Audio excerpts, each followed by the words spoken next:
Good morning and welcome to Mental Health Matters with me, Dr Audrey Tang. This is the Office Hours show where we talk about all things workplace wellbeing. My co-host is Judith Crosier and today's guest is a returning guest expert, Felicia Jones. She is a nutritionist and a stress consultant, and she is the founder of Stress Less Living. She's going to be talking to us about blue zones. Now, they are things which we hear a lot about, but we don't necessarily understand. So let's head over to the main studio. Felicia, welcome back to Mental Health Matters Office Hours. It's always great to see you, and it's great to have you in the studio. And I'm so pleased to be here. I love what you do, how professional it is, and obviously the message that you're putting out and how that's helping people. That's the most important thing. That's your passion, you know, helping people with the mental health, and that's what it's all about. I love that. Thank you. And that is important to us, and that's why we're so grateful to have guests such as yourself who are so high up in their field and know their stuff. Thanks. And this topic in particular, this is a topic we haven't discussed before. I'm beginning to hear a lot more about it, so I'm so happy you're going to come and talk to us about it. This is the topic of blue zones. Now, from my own research, I had to look this up.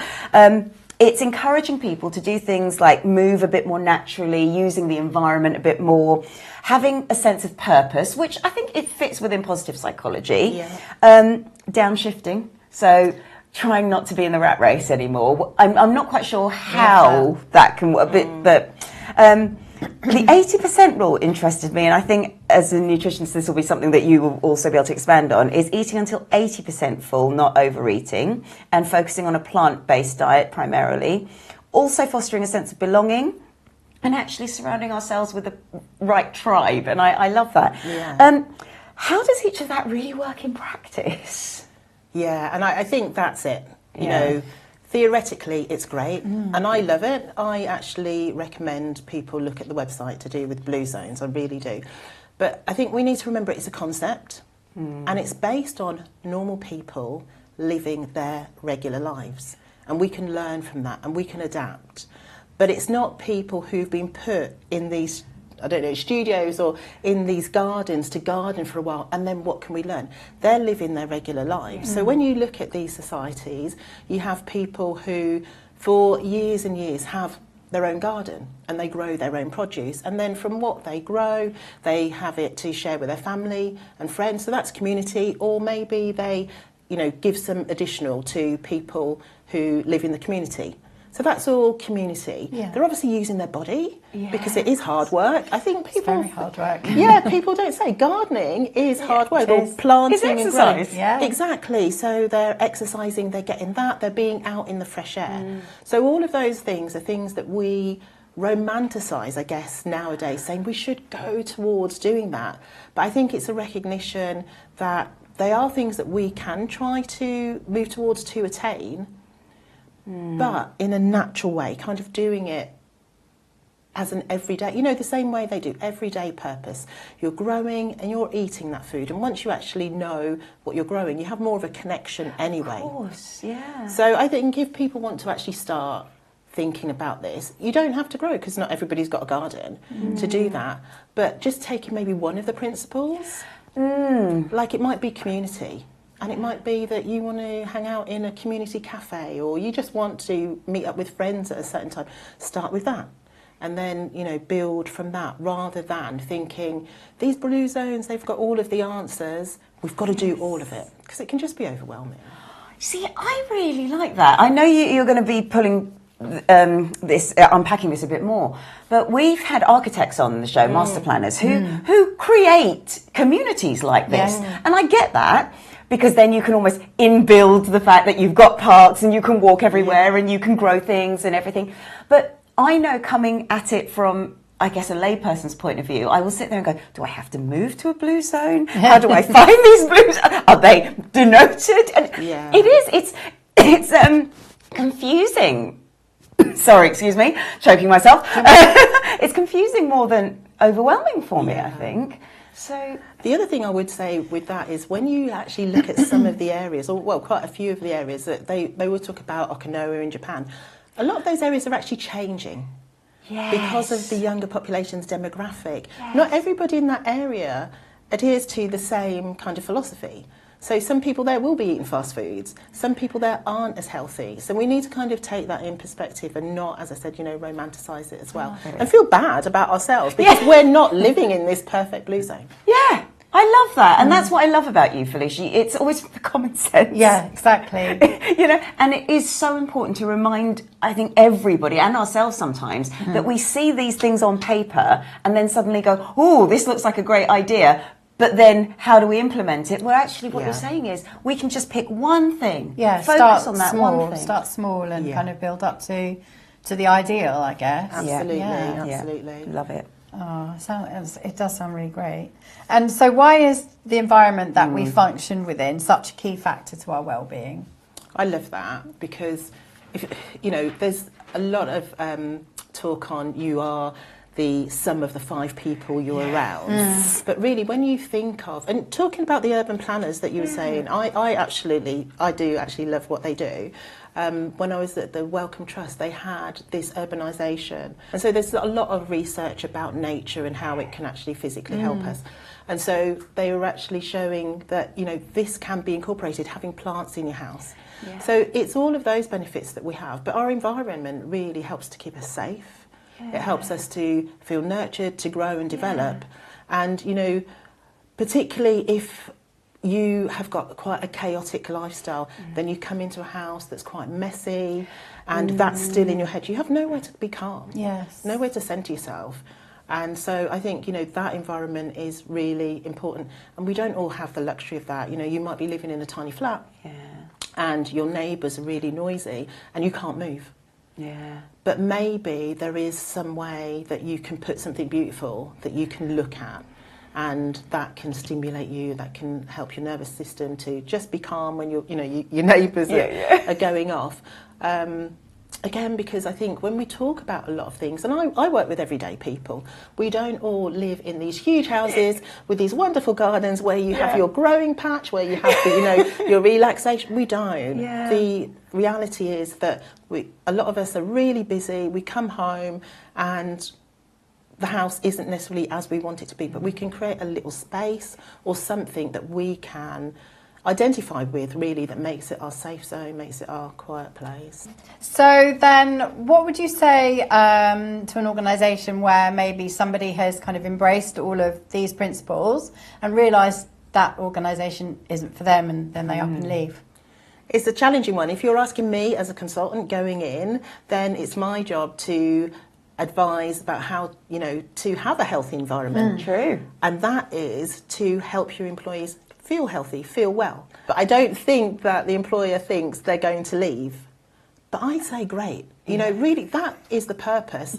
And I think if we look back to maybe, again, this is romanticising, but, different communities or societies who have a family kind of environment for their employees will leave, as children do. You grow, you advance, you move on.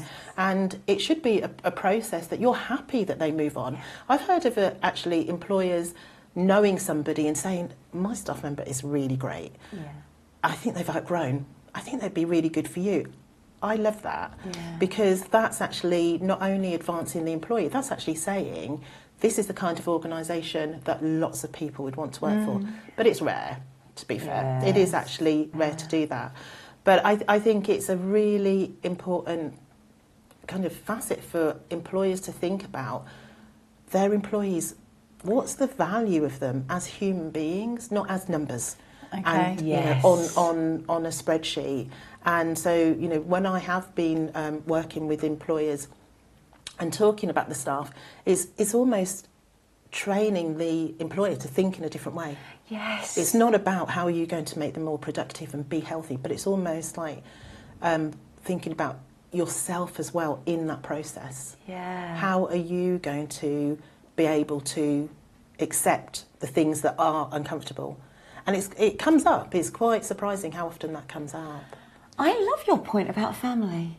And that they grow and they blossom and they go. Yeah. And that is really important for organisations, actually. Because I think unless, and even then there's a question over how healthy it is to keep that person with you. But even if the organisation is evolving and growing and these people are staying with them because they're evolving and growing, it's almost, again, sorry to bring it back to teaching, but a lot of times you cannot get a headship, you cannot progress to headship unless you've worked in 2 or 3 different schools in senior leadership, because you can't just go in the same school and they go, oh, I'm ahead now, because that's not healthy. So, and I think that, you know, employees stay either because they feel they have no other option and they're miserable, or you see organisations where people stay and they contribute so much more than they need to because they just love it. You know, I've worked in one of those organisations. I was going to say not a lot, but I would want to go to work early. I'm not one that stays really late, but I'd go to work early, really just put everything into it because I felt that what I was putting in was actually valued, and you could see the difference. It felt almost like, you know, that chain reaction that atoms have when it knocks onto each other. That's very, very special. And I've tried to create it in other places, but I think other places are quite structured. We do this is the way we do it, and you stay for a length of time so that we get this result. And people stay, but they're begrudging, and you hear that. And that affects productivity. Yeah, right. Absolutely. We're going to go and dig deeper into this, and then in the next segment we'll be back just after this. Our passion for coffee goes way beyond the cup. We believe in a fair production chain in which each coffee farmer plays an essential role. We are proud to support our communities and promote environmental sustainability. Bedford Coffee Roasters guarantees an exceptional experience for producers and consumers. Join us on our journey to extraordinary coffee, where quality, sustainability and fairness come together to create an experience unlike any other. Ground with passion, served with pride. Bedford Coffee Roasters, coffee worth drinking. Welcome back to Mental Health Matters Office Hours. We're having a really interesting chat with Felicia Jones about blue zones. And blue zones are theoretically the concept of healthy living, but it's not that you go into a zone which is painted blue and suddenly you're healthy. It is a series of things that we can incorporate into our lives. And the question that you asked before the break, and I think this is worth pulling out a little bit more, is organisations and what if you have changed in your own personal life and now it doesn't quite fit with the organisational life. Let's flip it over to the organisation. As a consultant, as someone who supports organisations, how do we help the organisation truly incorporate wellbeing? I'm not talking about Yoga Wednesdays. I'm not talking about Fruit Fridays. Truly make the blue zone changes more moving, 80% rule, plants, purpose, all of those things.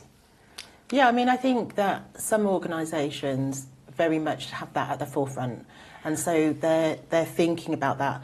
But I think when we think about an organisation and how they run, it's primarily for either, you know, if it's charitable, for the good of the people they're supporting, or it could be, if it's private sector, it could be the profit line. So we need to have a look at, well, what is the outcome that organisations want? And so when we're talking about health, it's not necessarily a natural fit, because we want our staff to be healthy and well, but it can be for productivity rather than we want them to be healthy and well, and so that, you know, they just come in to work, they enjoy themselves and that side of it. And so I think you've got to think that organisations also have a duty of care, and particularly when we're talking about mental health. So there is that. And it should be in alignment. So HR managers, you know, operational managers.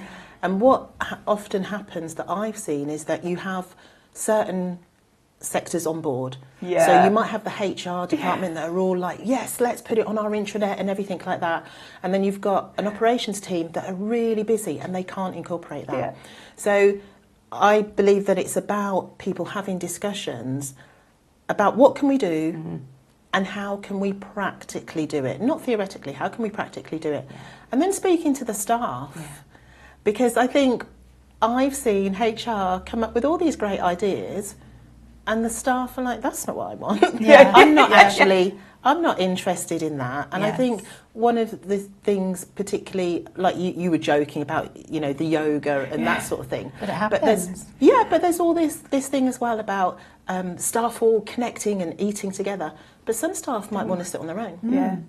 You know, you don't want to feel that you're forced. So actually consulting with the team as well, you know, the teams, what would actually help you? Do you want to have a vending machine that has you know, fruit in, or do you want to be able to go for a walk and that sort of thing? How can we make it work? Not just a concept. We're putting this in, and this is our healthy tick. Yeah. It's like really what is going to help, and it can be really small things. I think we have this idea that bringing health in means changing everything. Yes, but it could be. I've gone to places that have got water coolers and water's warm.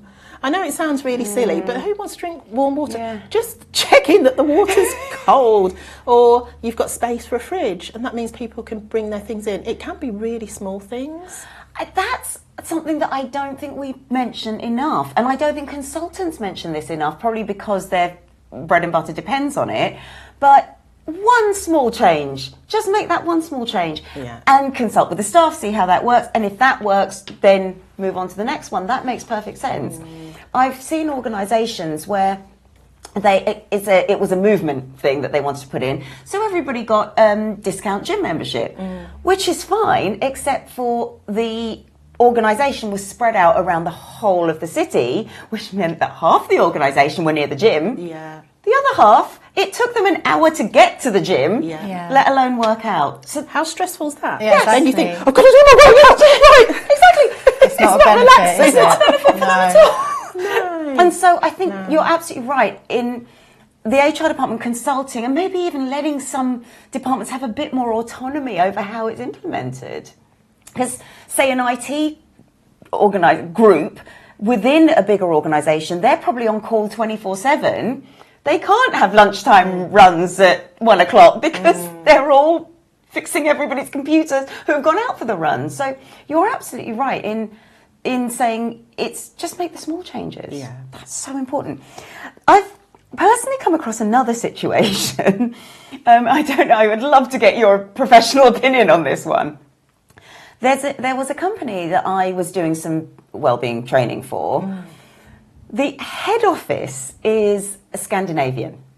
They love wellbeing. They are always telling their employees, you know, switch off the computer at 5 o'clock. They will back them up if the client's pushing on something and the and you're going, oh no, they will back you up even in the face of the client. But the organisation itself was based in Germany. Right. Very hustle, very, we must get it done, we must always serve the client, we must always, and with the best intentions, they were burning out. And yet you've got this mismatch between the workers who've got a mindset of I must work versus the head office who are going, please stop, get them to stop. What do you do? That's a difficult one because you've got two different cultures. Very different. Yeah. And that's what I was going to say, it's cultural. That's not a policy. Yes. That's cultural. Yes. And so I think, you know, straight from the start, identifying that is, we have two different opposing cultures that are kind of knocking on each other. And then you've got leadership comes from the top. Yeah. And so whoever's going to implement it has to really believe in it. Yeah. And take the steps to do that. I also think that it's really good to have advocates in an organisation who will turn things around. And so you know somebody in an organisation, they're really passionate about what they talk about, and finding who those people are. So everybody might be working hard, but that's not what they actually believe in. It's that they're doing it because the culture says we need to do it. But finding those few people who say, yes, it's important to work hard, but I want to take a break and I want to do that. Yes. And getting them involved in the culture, in the conversation. Because I think that people that are attractive, are passionate, people follow them. Yes. And this wasn't to say people followed me, but I remember it was a health organisation I worked for, and a friend and I, we used to go for a walk every lunchtime, and it didn't matter what the weather was like. It was for our well-being, and we went. And not everybody else did that. and sometimes we're almost like looked down upon. It's like, you know, you've got your hour lunch break, and that's great, but we've got this to do, so today can you not? And it wasn't always voiced, but it was that, and it wasn't a mean thing. Yeah. It was simply that we need to get this. Yeah, we need to get this work done, and so that was the agenda that some people had. Not everybody, a few people had, but mine was, I really want to be physically and mentally well, and going out gives me some fresh air, and then I'm more productive when I come back. But the funny thing is, what it did was it allowed other people to give themselves permission to do things. So maybe they didn't go out for a long walk, but then some people in our group were runners, and so they would adjust their day so that they could fit in a run. Yeah. Or some people wanted to go to the veg market, and they would do that. And so you could see that it was almost by my behaviour, which I wasn't doing it on purpose, but because of that and my friend, it gave permission. And I think when we're talking about culture, it's permission that not everybody would want to work until they're dropping. But nobody in that group is brave enough to give permission to say, you don't have to. We all adhere to the strongest message, really. Yes, and I think you've hit the nail on the head there with the cross cultures. You need someone in that culture. It's all very well head office sending a memo down saying do it, but if no one's in there actually implementing it, people, I guess, if you've been brought up in that type of work hard, maybe work hard isn't, I don't mean it that other people aren't, but I know what you mean. That sort of culture, you still feel guilty and so on, and so you just need somebody in there going, it's okay, let's take a walk now. Yeah, and there's fear with that as well, that you'll be ostracised. You know, with psychology, you belong to the pack, and if you're outside of the pack, it feels uncomfortable. Yeah. It felt uncomfortable for me going for that walk. Yeah. And I had to give myself a talk sometime, and either I would to my friend or she would say to me, come on, let's go. Yeah. Before you had the chance to let it embed. You know, so it is, you know, it is really important that we have people within organisations that stand up for. Absolutely. So here, what the solution could be is the head of the organisation on site, instead of even bringing in someone like me, is just demonstrating and role modelling those behaviours that he wants to see, rather than feeling he needs to bring in other people to tell them, because telling's not working. No. That's what I was thinking. Your colleagues need to see somebody do that. And the repercussion isn't going to be bad. It's going to be favourable. Yes. Because that's what the fear is. Like, you know, if I go out, then somebody else is going to have to pick up my work, and then before I know it, I'm going to get the sack. And, you know, that all spirals, and that keeps us stuck. But you're absolutely right. You know, if the head is actually showing different behaviour, it's like, no, it's okay. That's amazing. So, people need to take a stand, basically, don't they? I mean, it's not like you're doing anything. You're only having your lunch break. It's not doing anything wrong. No. It's not rebelling, is it? It's just doing a nice thing in what you are required to have. Exactly right. Absolutely. Gosh, it's funny, isn't it? That you felt like you had to justify it. Yeah. It's just amazing. I love this one. So the 80% rule, I've not heard that before, but that sounds so sensible and plant-based, which personally I'm going towards now. So I love this one. Is it something, obviously it's of interest to you as a nutritionist, is it something that everyone should be doing, or, you know, is it just a guideline because dietary habits are different for everyone and we can't make people do certain things or eat certain ways?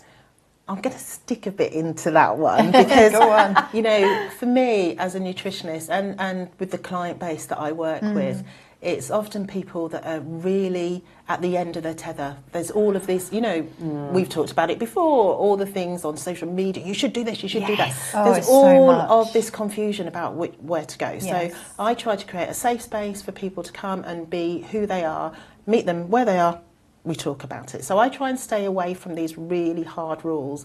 But I do think it is good to have these pointers to say, this is what such and such does for your body, this is how it can help you. So we can use that information and it can be healthy for us. But I think when we have these really hard rules, it scares people. And I often see people, you know, with, I don't know if I'm allowed to say this, but intermittent fasting. I'm not picking on it, but I've seen people who are so obsessive, but almost like, oh, is it 12 o'clock yet? Am I allowed to eat anything? Oh, or gosh. I only eat certain things at the weekend and certain things in the week.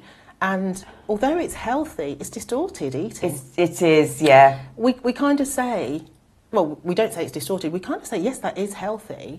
And I'm not saying about intermittent fasting, but if you start becoming obsessed with how you eat, it isn't actually healthy. And when we're talking about plant-based, which is really funny for me because I was a nutritionist long before plant-based came in, you know, we didn't, and it was like, why are we calling it that? And I really do understand, yes, we're talking about fruit and veg and, you know, vitamins and minerals that are so good for our body. But you also see now that, and particularly if you go, I don't know if I should say this as well, but if you go to food banks, there's a lot of plant-based food there. Right. Because people aren't buying as much. Okay. And then you're using derivatives of plants, but they're manufactured in a factory. Yes. So it's not necessarily as healthy as people would think. So, you know, obviously what you've grown, fruit and veg, and if you've got fertile soil, you've got the minerals coming through. You know what that is. You know what a carrot is, what potato, what, you know, a courgette is. But when it's packaged, and I have, you know, corn or a few things that are packaged, you've got to think as well, they're processed. Yes. And a lot of people think that's an alternative to being healthy, but sometimes it's not as healthy as you'd think. So that's the only thing I'd say. Just be aware, you know, kind of buyer be aware that plant-based, the concept of it, brilliant. Bring in more fruit and veg, actually understand what that means, but actually have fruit and veg as well. Yeah, exactly. So not always the meat substitute. I mean, I don't eat those things, but, you know, they're quite popular because they look and taste like meat, but that's what a lot of people think plant-based is, whereas I just go for the fruit and the veg, you know. I think this really reveals sometimes where marketing has caused a lot of problems for health. Because you are absolutely right, and there's so many things in psychology like this as well. You were calling eat more fruit and veg, eat more fruit and veg way before the phrase plant-based came in to sell products.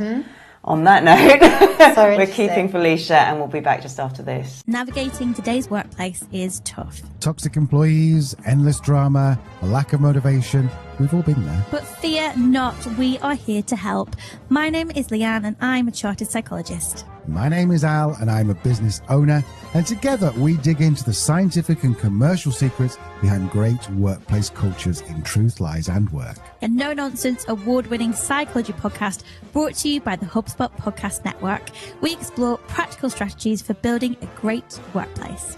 We debunk buzzwords and bring you the very best advice around finding and keeping great people, from personality tests. Personality tests they're mostly bollocks. I don't know what kind of language you do on your podcast. I don't know if people know this, but the man who wrote the Wonder Woman comics is the person who invented the disc. When more flexible working became a norm, you no longer hurt your career prospects by being the one person who worked flexibly.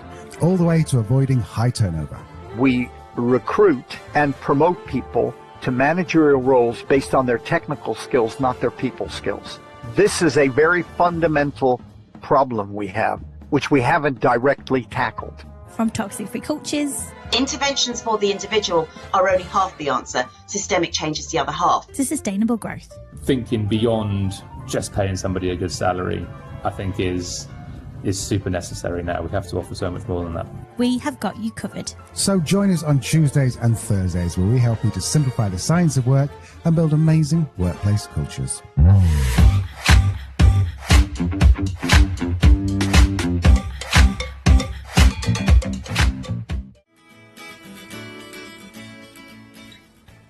Welcome back to Mental Health Matters Office Hours. We've got Felicia Jones with us. She is a stress consultant and a nutritionist, and we're having such a great conversation about Blue Zone principles, which, as we've said throughout the show, is not you move into a place which is designated a Blue Zone. It is just simply healthy principles we need to be following, which will make a difference. And we don't need to follow every single one of them. Follow the ones that work for you and go for it.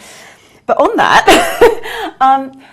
I've heard there's a lot of blue zone as in beach zones now. So people who live by the water, people who live by the mountains, they all seem very healthy. And some of the healthiest places might well be, I think I've got them written down here, Okinawa, Japan, Sardinia in Italy, Nicoya in Costa Rica, Greece, even in California and in the mountains. Is there something in you come to live in the mountains because you're healthy, or you go to the mountains and then become healthy?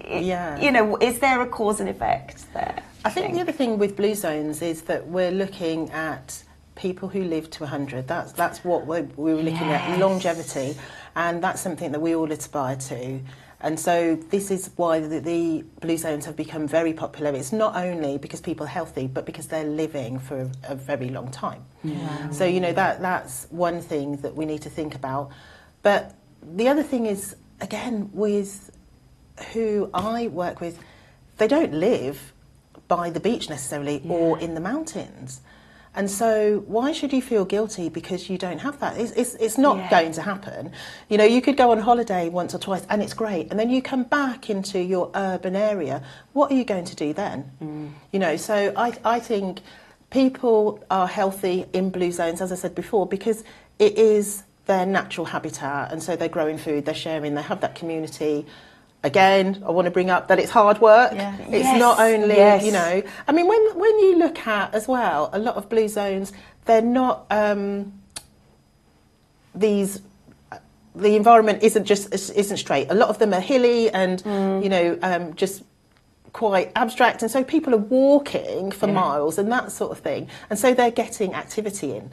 So it's not that people are having to implement a lot of exercise. They're naturally doing it. And I think when we look back on any kind of civilization, that anybody who's been in countryside and they've grown their food, they tend to be healthier because you're having to do the work and you're connecting to what you're actually growing.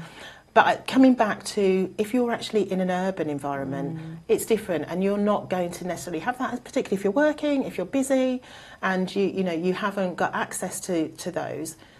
There will be something that you have access to. You know, if you're living in London or a big city, there'll be smaller parks. You don't have to go to Hyde Park or something like that. There'll be smaller parks that you can go to. And I don't know if you've heard in London, they've got this initiative now, which I can't remember the name of it, but it's basically turn off your phone zones. And they have either places where you can't have your phones, or they have meeting places where people just meet, don't have the phones on, and they just read or they just chat. But it's purposeful.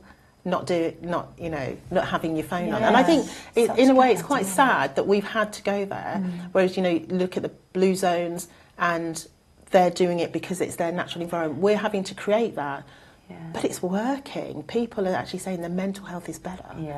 Well, I suppose they're having to talk to each other. I'm watching the Gilmore Girls for the first time. I never saw it went back then. So I'm watching it now. And like, in the cafe, in Luke's cafe, it's a blue zone. He doesn't allow mobile phones, so people have to talk to each other. I love that. And I just think that's great. It's such a good idea. No, I think you're right as well. Which, of course, the no mobile phone zone is a zone. That one is a place you go in to do. But I don't think you realise until you do it, because we're almost so scared of doing it because the phone has just become an appendage of. And I was away recently, and for some reason I wasn't getting mobile data. There was something wrong with the SIM card, and so I couldn't actually use my phone throughout the day. I could only do it when I got onto Wi-Fi, and actually that made a huge difference. Instead of being on my phone in the car, I was actually talking to people. I used it for a camera, but that was it. And I would never have done that actively had I not had to. No, of course not. And I think that's it's hard work. It's hard work. So on the subject of hard work, how do we sustain these healthy environmental habits when our work environment doesn't help us. So, for example, I know I bring pastries to the studio. If we're trying to eat healthily, maybe that's not the best idea. Maybe I should start bringing fruit. You know, it's one of those things. You go into work and suddenly there's Pizza Friday. And it's hard because it's easy to eat the pizza. Quick and convenient. Yeah. How do we take action? I think we have to take responsibility. You said that earlier on. You know, we do have to take responsibility for ourselves. If you look back, like, I don't know, say 20 years ago, we weren't talking about health in the workplace. So we've come a long way to be able to talk about that. That's a really good thing. But we need to be, I think, accountable for ourselves. And I think the more that you are outside of work, the more likely you're going to be in work.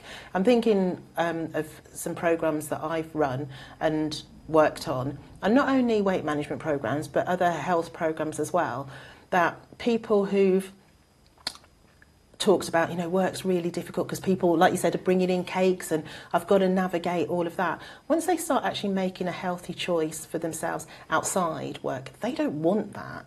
Yeah. And so they either start bringing in something that's healthy, or they start speaking to other people and saying, oh, you know, can we not have so many cakes? Can we have something else? So I think it's the individual, and the more that you do that, the more agency you have, I think the more stronger you feel. It's not only about your health, it's about, you know, your mental health, and it's about your emotional health as well, being able to advocate for yourself, actually saying, I don't want to have so much of this. And so when there's a meeting and there's always cakes and biscuits, it's coming out of the same budget. So can we have some strawberries, please? That's all that needs to be said. You don't even have to say it, just send an email. You know, or just brings them in. Because I remember working with somebody and she was just like, there's always chocolate and there's always biscuits, I don't know what to do. And because it was the summer, she went for a walk. That was part of what she was doing, to get outside as well. And she brought some strawberries in. She said they went straight away. Oh, really? Wow. Because they weren't there before, but it was what people wanted. And so she was like, okay, I'll bring some more in. And she did, and they went. And she said, well, I'm not doing this all the time. I'm paying for it. So she brought it up and people said, oh, I really like that. I'll bring them in next time. Yeah, it's just that we don't think about this. It's always, it's easy just to go, you know, on our way to work, go to the local shop or supermarket. What's there in front of us? Packet of biscuits. You know, but we can think, what do we want instead, and make that choice. You're so right, because it is a conscious decision to, I'm just thinking, go into the supermarket. I walk past the fruit aisle, which actually has blueberries and things which are packaged and quite easy to eat, to the bakery. I consciously do that, whereas I could actually consciously stop and choose healthy. Why do you do that though? I think it's habit. It's habit. It's easy as well. So, yeah. Oh. You're going to think next time. I am. Yeah, this Friday I'm going to bring fruit. Still have to go to the same supermarket. So, yes, I am. Oh, well, thank you. So, what could a healthy routine look like then? I think we all know what we would like. Yes. So I think for me personally, getting up in the morning and being in the right mindset is how I'm going to be throughout the day. And I think there's a lot of research on this. So, you know, getting up in the morning without looking at your phone, really tough thing to do. And again, when I was teaching on a programme and I used to ask people how many people have got a phone in their bedroom, honestly, 6 years ago, nobody, hardly anybody. Now, nearly everybody. And like you were saying before about habit, I'm not saying make the excuse up, but we kind of say, oh, I need it in case of an emergency. Well, for thousands of years, people didn't have a mobile phone for the emergency. Somebody ran down the block and knocked on the door. You know, those kinds of things. Yes, if you've got a family member, obviously you need that, but you don't need to have it on all night on bright alert. So, you know, starting off the day and not looking at your phone, because it's going to stimulate you in one way. It's either going to stimulate you positively, that you see something you like, but more than not, it's going to be something that's negative. It's either something we see on the news or something even that makes us jealous. You know, that person went to that party, I didn't get invited. You know, things like that. That's how you start off your day. And then that's even before you've got out of bed. And then, you know, you go to have breakfast, you don't have in something that's healthy because you haven't had time to shop for it or something, you go for whatever's there.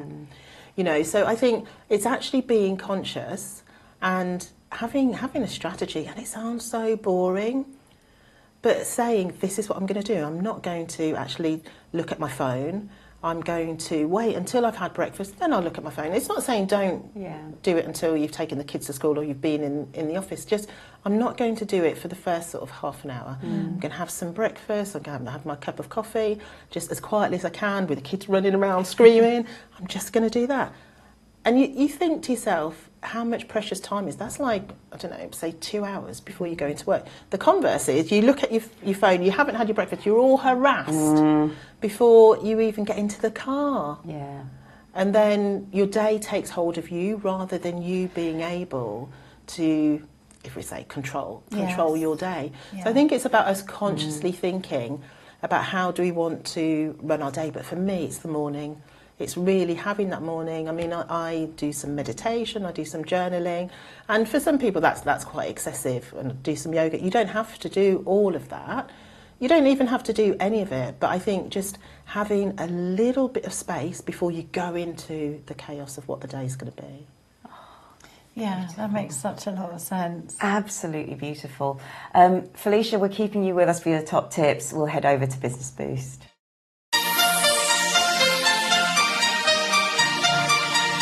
For Business Boost, I thought I would talk about something which is related to a healthy lifestyle, but something we haven't covered in today's show, and that is the importance of sleep.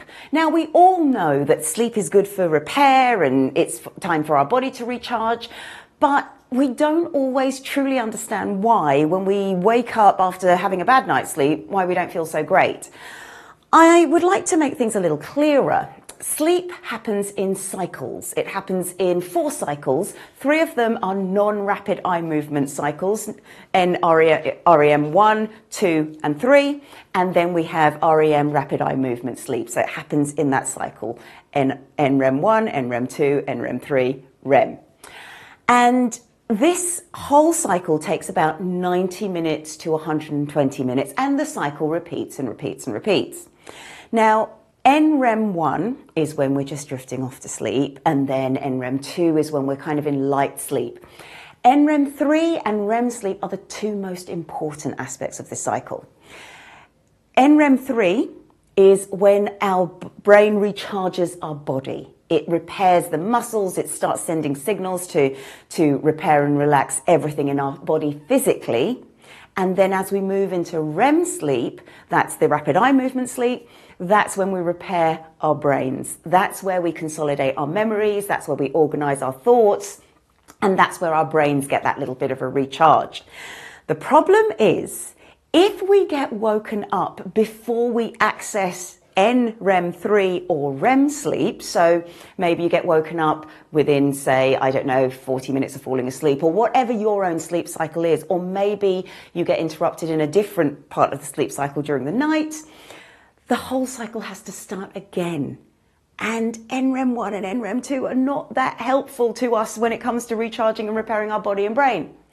So when we talk about getting a good night's sleep, we're kind of talking about the latter bits of the cycle. And we have to get there in order for our bodies and brains to recharge. And if we've always got our phones by our beds and we keep getting disturbed, or perhaps the temperature isn't right in our rooms, or perhaps we've got a partner who snores, those are things which are going to affect our ability to consolidate our memories, consolidate our cognitive thinking, as well as repair our bodies. So please try to make sure your sleeping environment is conducive to sleeping as fully as you can throughout the night.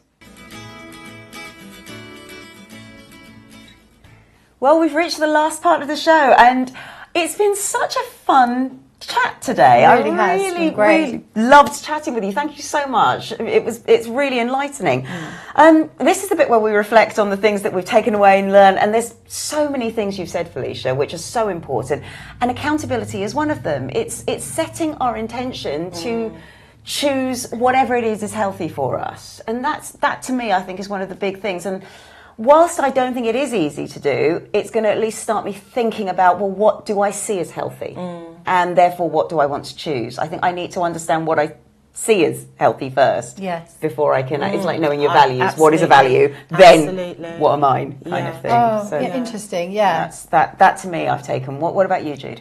I think it's partly based on that, but it's visualizing what I do now and then what could be better,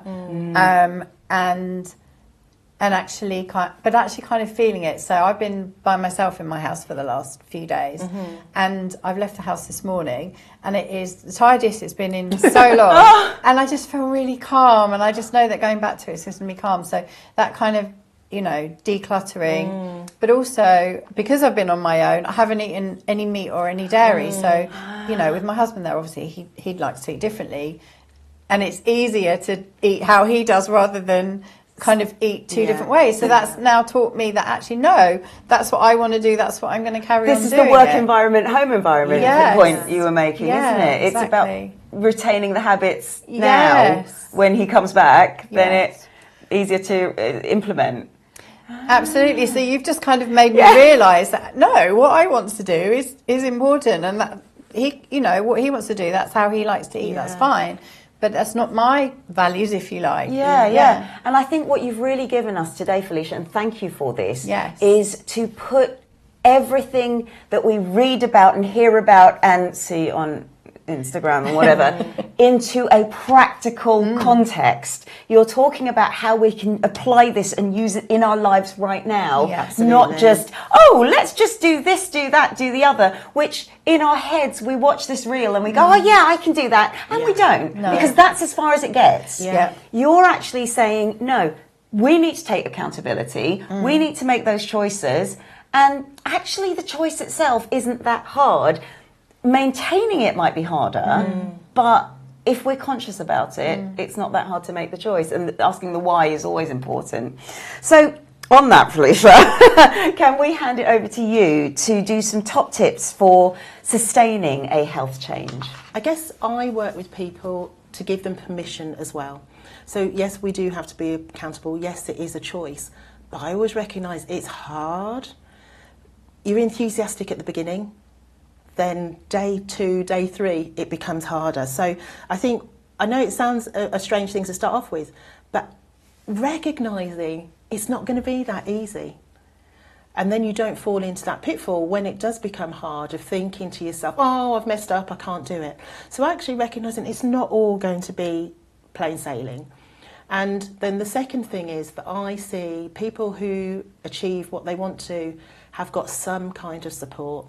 So it could be a family member, it could be a group, it could be, an app on the phone, but they have something that helps them not be on their own. So when you're having a bad day, you've got somebody to tell, if you need some encouragement, or it could be somebody educating you and helping you along. So get some support. Don't feel that you have to do it on your own, because you don't. There are people out there that can help you. So I think that's it. That's really important.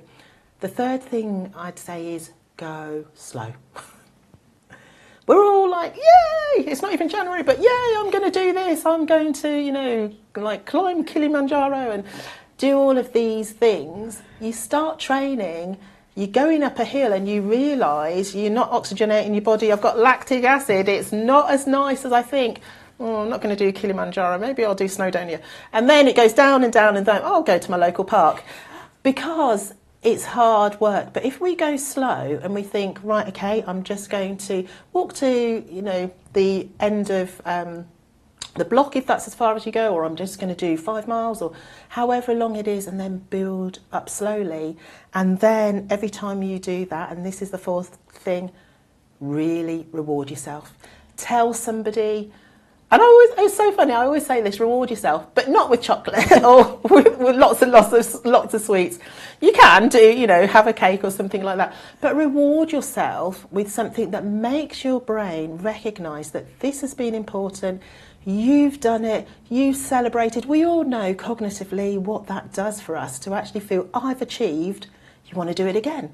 You want to do it again, rather than, I didn't do it, I'm a failure. We want to be positive on there. So I'm not going to say, you know, do all of these really huge things.